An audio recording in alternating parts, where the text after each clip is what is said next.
Everyone welcome back to Biswajit tutorial and geography. Biswajit tutorial and জিওগ্রাফিতে তোমাদের আরও একবার সকলকে স্বাগত জানাই। দেখো, আগের ভিডিওটা করতে করতে যেহেতু স্টোরেজ ফুল হয়ে গিয়েছিল, তো ফলত ভিডিওটা হঠাৎ করেই কেটে যায়। কয়েকটা মাত্র কোশ্চেন কিন্তু বাকি রয়ে গিয়েছিল, সেইগুলো কিন্তু আমি এই ভিডিওটায় তোমাদের কমপ্লিট করে দিচ্ছি। সেই সঙ্গে জানিয়ে রাখছি, জিওগ্রাফিক্যাল থট থেকে আরও অনেক কোশ্চেন কিন্তু আমি তোমাদের আগামীকাল আলোচনা করব একটা ভিডিওর মাধ্যমে। তো তোমরা অবশ্যই চ্যানেলটার পাশে থেকো এবং তোমরা লক্ষ্য রেখো।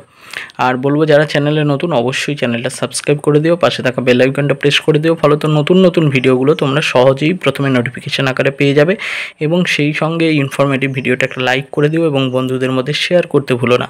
আচ্ছা চলো, যে কটা কোশ্চেন পড়েছিল আমি ধীরে ধীরে আলোচনা করে দিচ্ছি। দেখো, এই যে সমাজতত্ত্বে ক্রিয়াবাদের বা যেটা হচ্ছে ফাংশনালিজম, এর অন্যতম প্রবর্তককে এমিল ডুরখাইম, এটা বলেছিলাম মনে হচ্ছে আগেতে। আচ্ছা, তারপরে প্রশ্নটা হচ্ছে, ক্রিয়াবাদী দৃষ্টিভঙ্গি প্রথমে কোন দেশে গুরুত্ব পেয়েছিল? এটার অ্যান্সার হবে ফ্রান্সে।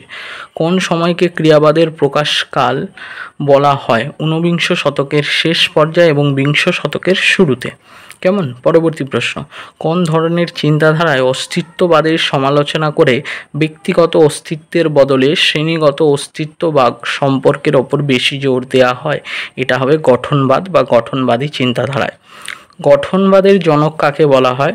Clod Levi Strauss. Claude Levi Strauss. চলো পরবর্তী প্রশ্ন।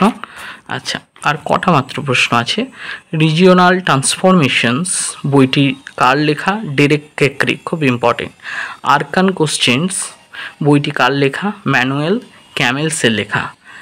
লেক প্র্যাকটিস অ্যান্ড স্ট্রাকচার বইটি কার লেখা? অ্যালেন গ্রেডের লেখা।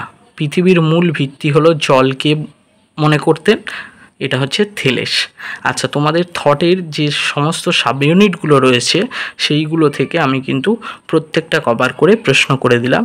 এবার কিছু কোশ্চেন আমি ইম্পর্টেন্ট এখনও করব, সেটা আগামীকাল করব অন্য ভিডিওতে, তোমরা অবশ্যই দেখো। আর সেই সঙ্গে বলবো, যাদের একটু পরীক্ষা খারাপ হয়েছে মনে হচ্ছে, মন খারাপ করে থেকো না, ফলত সামনের পরীক্ষাটা খারাপ হবে, তাই এগিয়ে যেও। সামনের পরীক্ষাটাকে টার্গেট করে নাও, দেখবে পরীক্ষা ভালো হবে।